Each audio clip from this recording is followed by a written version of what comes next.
The flashing lights in the rearview mirror pulsed against the darkened highway, slicing through the stillness of the night. Ava Sinclair barely flinched. She had seen them before. She had pulled over before. She had followed every rule before. And still, she knew what was coming.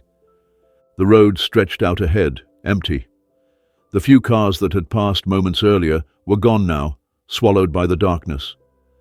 She inhaled deeply, forcing her pulse to remain steady. Her grip on the steering wheel tightened for a second before she exhaled slowly, deliberately. This wasn't the first time. But something in the air told her that this time it would be different.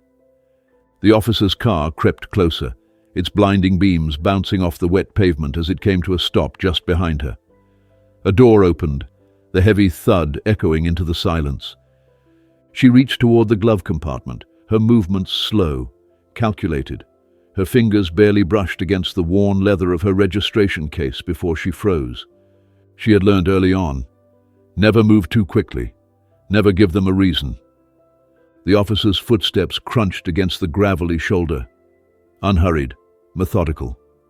Ava glanced at her side mirror, the figure coming into view.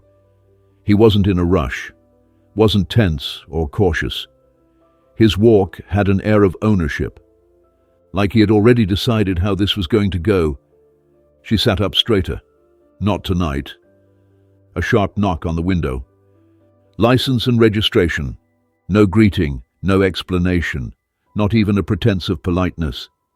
She swallowed the bitterness rising in her throat and rolled the window down. "Good evening, officer," she said smoothly, reaching again for her documents.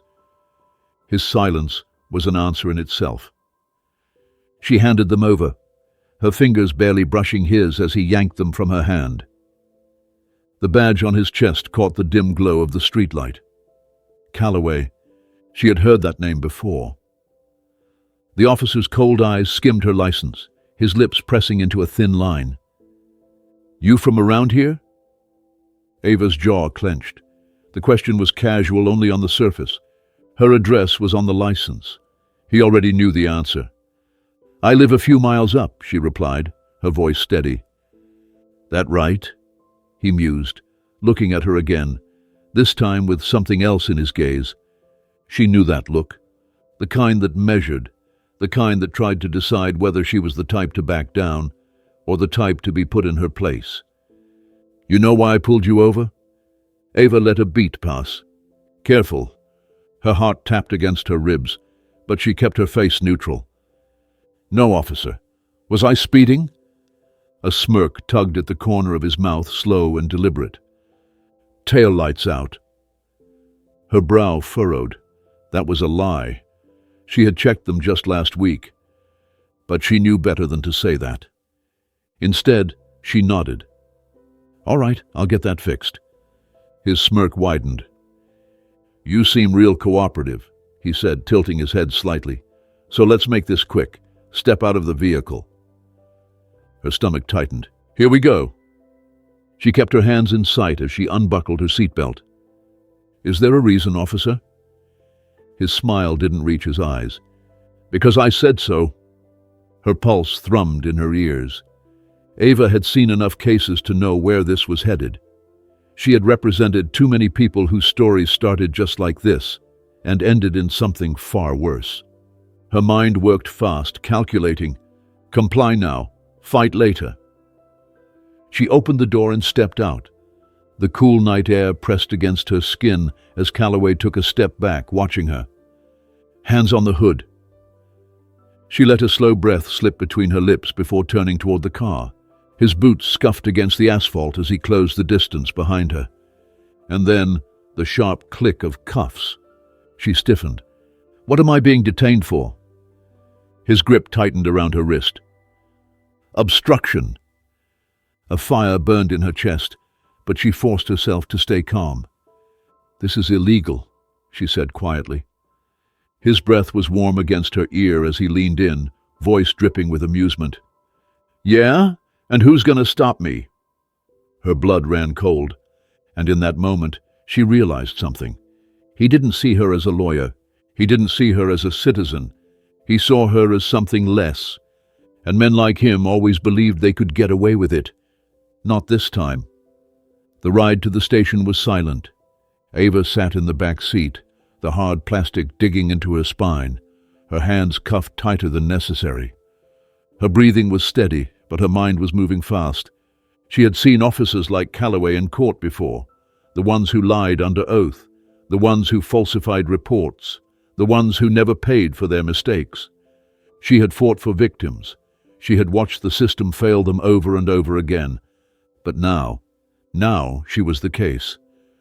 Calloway's gaze flicked to her through the mirror. He smirked again as if he could hear her thoughts. "You look real quiet back there," he mused. "Not so chatty now, huh?" Ava didn't flinch. "You ever hear of a woman named Tiana Brooks?" she asked, her voice casual. His smirk faded. She caught the slight twitch in his jaw. Good, because she knew exactly who he was. And more importantly, she knew what he had done.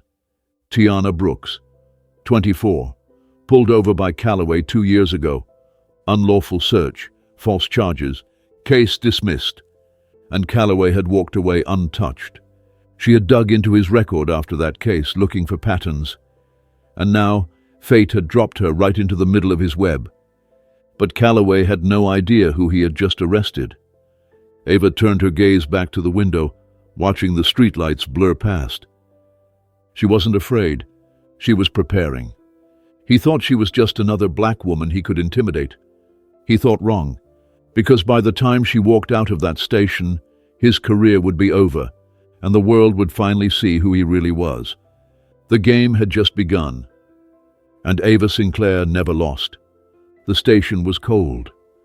The kind of cold that sank deep into the bones, not just from the air conditioning, but from the weight of it all. The history of this place, the lives that had passed through its walls, the people who had been locked in these cells with no way out. Ava stood still, her hands still bound behind her back, as Calloway led her through the station. She kept her expression neutral, but her mind was running. Every detail mattered, every action, every word. The desk sergeant barely looked up as Calloway walked her past the processing area. He didn't need to. They had done this too many times before. Another routine booking, another black face, another body to throw into the system for a night, a week, a month, long enough to remind them of their place. Ava knew better than to speak first. She let Calloway do the talking. He was too arrogant not to. "Obstruction of justice," he said, tossing her license onto the counter. "Refusal to comply." The sergeant flipped the ID over, barely scanning it before typing something into the system. He didn't even ask for more details, just nodded, accepting Calloway's version of the story as truth. Ava had seen this before. The quiet complicity, the unspoken agreement. She waited. "You want to give me your fingerprints now, or you want to be difficult about that too?" Calloway's voice dripped with condescension. Ava met his gaze. "Am I being charged with a crime?" Calloway scoffed. "You're being processed. That's all you need to worry about." "I didn't ask what you were doing. I asked if I was being charged." He leaned in just slightly, lowering his voice. "You really don't get it, do you?" She didn't flinch. "You think that fancy law degree makes a difference here? That uniform you wear in court? That's not what I see when I look at you." A beat of silence stretched between them. Then Ava did something that caught him off guard. She smiled. It wasn't warm. It wasn't amused. It was the kind of smile that made people nervous. The kind that told a man like Calloway that he had just made the worst mistake of his life. "You don't have to see me for who I am," she said evenly. "But by the time this is over, the world will." Calloway's face hardened. "Take her prints." The sergeant reached for her wrist, yanking her forward just a little too roughly. Ava let him. She allowed them to ink her fingers, press them against the cold scanner, take the mugshot. But as she stood there, staring at the lens, she knew this wasn't her mugshot. This was evidence, and she was about to use it. The cell was small. A metal bench, a toilet in the corner, a heavy door with bars that smelled like rust and old sweat. Ava sat down, her back straight. She wasn't here to wait. She was here to strategize. Calloway thought he had control. He thought he was dealing with another woman who would shrink beneath his authority, another person who would take the charge, pay the fine, let the system do what it did best, swallow people whole. What he didn't realize was that Ava had spent years studying men like him. She knew how they worked, how they covered their tracks, how they hid behind their uniforms, convinced that the system was built to protect them. He thought this was over, but it was just beginning. She leaned back against the wall and let out a slow breath. The walls around her might have been made of steel, but Calloway was the one who was trapped. He just didn't know it yet. The first crack in his confidence had already appeared. When she had mentioned Tiana Brooks, she had seen it. The flicker in his eyes, the hesitation. He knew exactly who Tiana was. And Ava knew why. The department had buried that case fast, but she had kept digging. She had spent nights reading through the paperwork, picking apart the inconsistencies in Calloway's reports. Tiana hadn't just been another traffic stop. She had been a warning, a case Calloway thought he had erased. But now it was coming back, and this time there would be no cover-up. Ava closed her eyes, centering herself. She didn't have to wonder how this night would end. She already knew. The clang of the cell door jolted her out of her thoughts. Ava didn't move as the sergeant approached. "You got a visitor," he muttered, unlocking the door. She stood slowly. She had expected this. Maybe a lawyer. Maybe a colleague who had gotten wind of her arrest.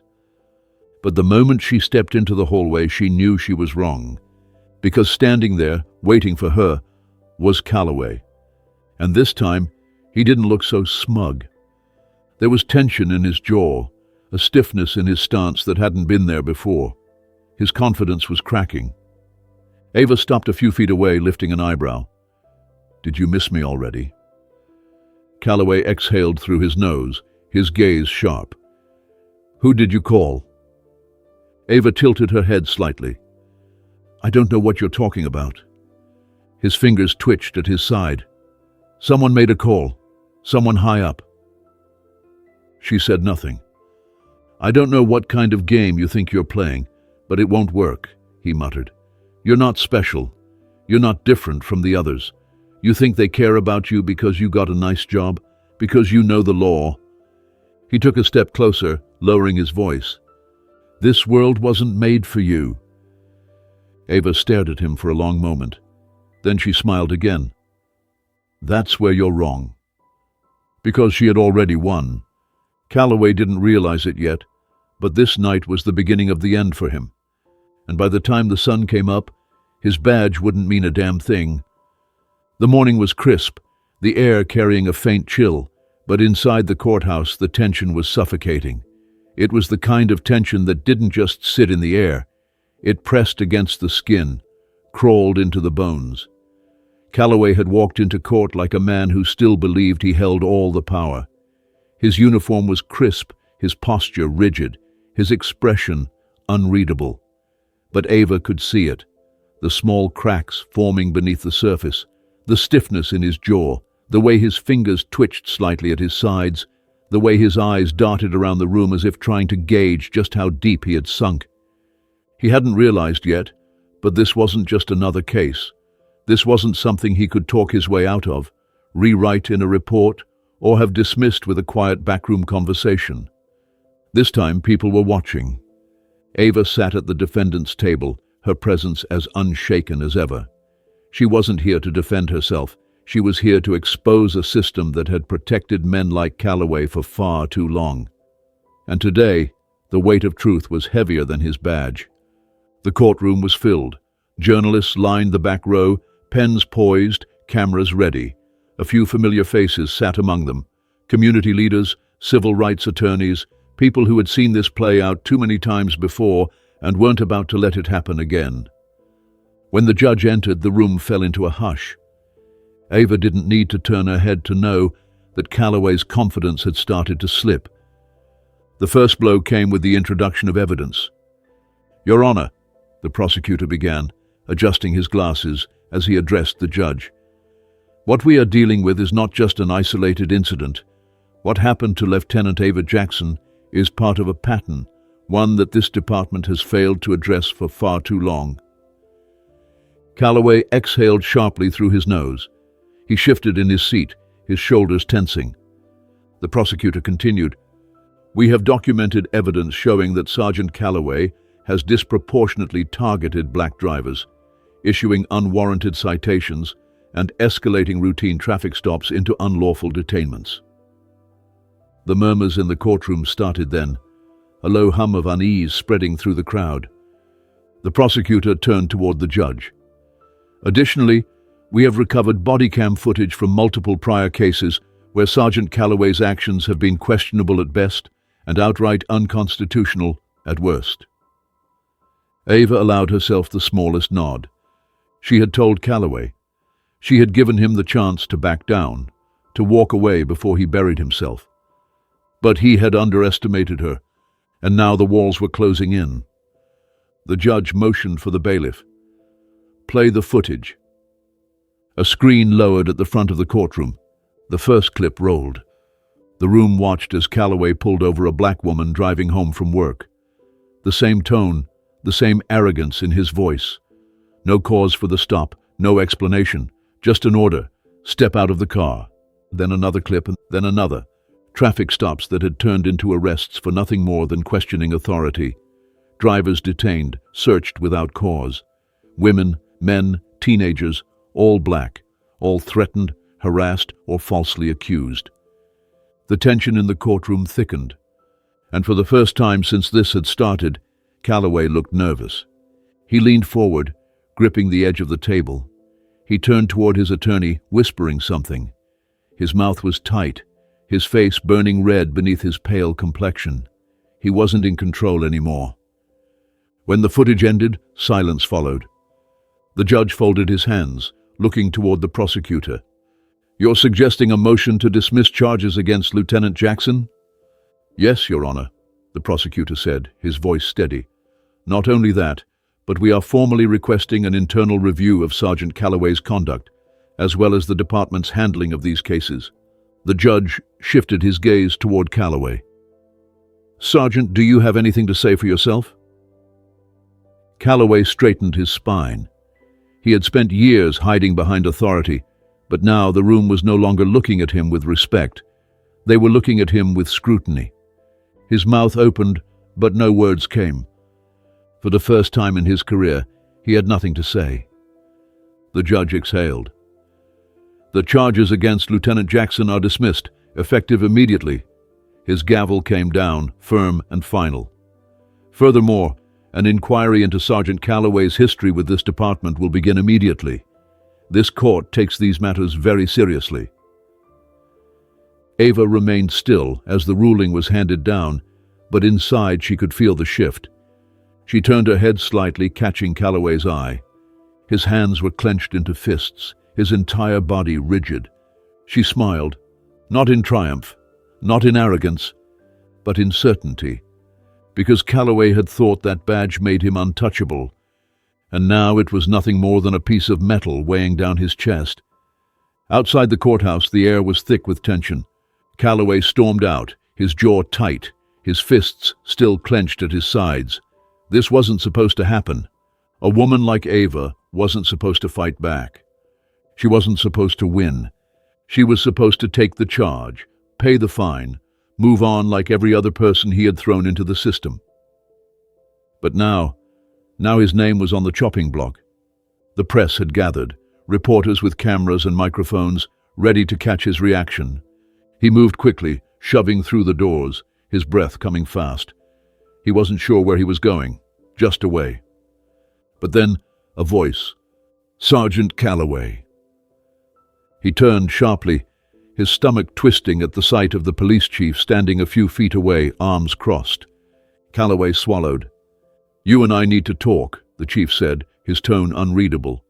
Calloway clenched his jaw, knowing exactly what that meant. His time was up. Ava stepped out into the sunlight, feeling the weight of the last few days lift from her shoulders. She wasn't naive enough to believe that this fight was over. She knew how these things worked. One case didn't dismantle an entire system. But this was a start. Her phone buzzed in her pocket. She pulled it out, glancing at the screen. A message from an unknown number. "We saw what you did. We need to talk." Ava exhaled. It was already beginning. The sun was beginning to set, casting a golden glow over the courthouse steps. Ava stood just outside, breathing in the cool evening air. It felt different now, lighter, as if something had finally shifted. But she knew better than to believe this was the end. This wasn't just about her. It never had been. A group of reporters was gathered nearby, murmuring among themselves, watching her carefully. Some held cameras, others clutched notebooks filled with scribbled notes and half-formed headlines. They wanted a statement, a reaction. They wanted to hear her say the words that would confirm what the public already knew. A corrupt system had been exposed today. She let them wait. Her phone vibrated in her pocket. Another message, more calls. She didn't need to check it to know what it said. Her name was spreading beyond this courthouse, beyond this city. People had seen what happened. People were talking. And Calloway? Somewhere inside that building, he was probably still sitting in a small, dimly lit office, a lawyer whispering in his ear, telling him how bad this looked, telling him there was no way out of this, that he had finally been caught. That badge wouldn't save him now. A voice cut through her thoughts. "Ava." She turned. Carla stood there, arms crossed, an approving smirk tugging at the corners of her mouth. "You really did it," she said. "You know that, right?" Ava exhaled. "I did what I had to." Carla studied her for a moment. "And now what?" "Now what?" That was the real question, wasn't it? Because it was never just about one case, one officer, one fight. It was about the countless others who never got this moment, who never got to stand on the steps of a courthouse knowing justice had been served. Ava had walked away today, but how many others had been buried under the weight of injustice before they could ever tell their story? This was far from over. She met Carla's gaze. "Now, we make sure they don't bury this." Carla's smirk widened. "I was hoping you'd say that." The sound of a gavel still rang fresh in Ava's memory, but the real fight had only just begun, and she was ready. Across town, Calloway sat in silence. The office was quiet except for the ticking of a clock on the wall. The air was thick, heavy. His lawyer sat across from him, flipping through a thick folder, sighing every few seconds, as if he had already accepted the inevitable. "You understand what's happening here, don't you?" the man finally said, voice low. "This isn't just about you anymore. The department is trying to cover its own ass. They're looking for a way to make this go away, and right now, you're the easiest way to do that." Calloway swallowed. His hands were clenched into fists against his thighs. This wasn't how things were supposed to go. "You're looking at an internal investigation," his lawyer continued. "Potential lawsuits, possible criminal charges if they decide to dig deeper." He sighed again, rubbing his temples. "And trust me, Calloway, they will dig deeper." Calloway shifted uncomfortably in his seat. He had spent years playing the game, bending the rules, pushing the line as far as he could. But now the game was playing him, and he was losing. His lawyer closed the folder. "You have two options," he said, voice flat. "Fight this, knowing full well that you'll lose, or take what little dignity you have left and resign before they drag you out in handcuffs." Calloway stiffened. Resign? After all these years? After all the people who had looked the other way? After all the times he had walked away clean? After all the power he had wielded over others? Now it was his turn to be powerless. The weight of it settled in his chest like a brick. "They'll bury me," he muttered. The lawyer leaned back in his chair. "Probably," he admitted. "But if you think they're going to let this department take the fall for you, you're out of your damn mind." Calloway stared at the desk in front of him, jaw tight. He had spent his whole career believing he was untouchable, and now Now he was just another bad headline. Ava sat in her apartment, scrolling through the messages flooding her inbox. Strangers, activists, reporters, people who had seen the case, who had followed every moment of it, who wanted to talk. Some were offering their support, others were sharing their own stories, stories of encounters that never made it to courtrooms, of officers who had never been held accountable. For every case like hers, there were 100 others that would never see the light of day. She set her phone down, staring out the window. The city stretched out before her, bathed in the glow of streetlights. The fight wasn't over. There were still battles to be fought, still voices that needed to be heard, and she wasn't going to let this moment pass without making sure those voices were amplified. She had been given a platform now. What she did with it mattered.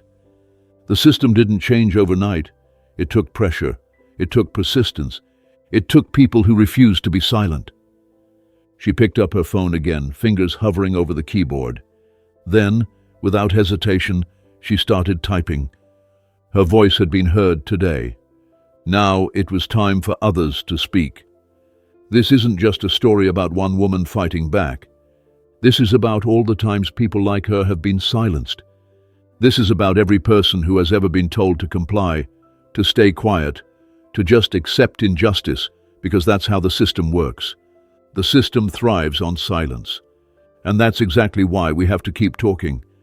This fight isn't over. This case may have ended. But the reality is that too many people don't get this kind of ending. Too many people never get their day in court. That's why we have to stay engaged. We have to hold people accountable. We have to keep demanding better. Because power unchecked is power abused. If this story made you think, share it. If it made you angry, talk about it. And if it made you realize how much work is still left to do, leave a comment below, because change doesn't start in courtrooms. It starts right here.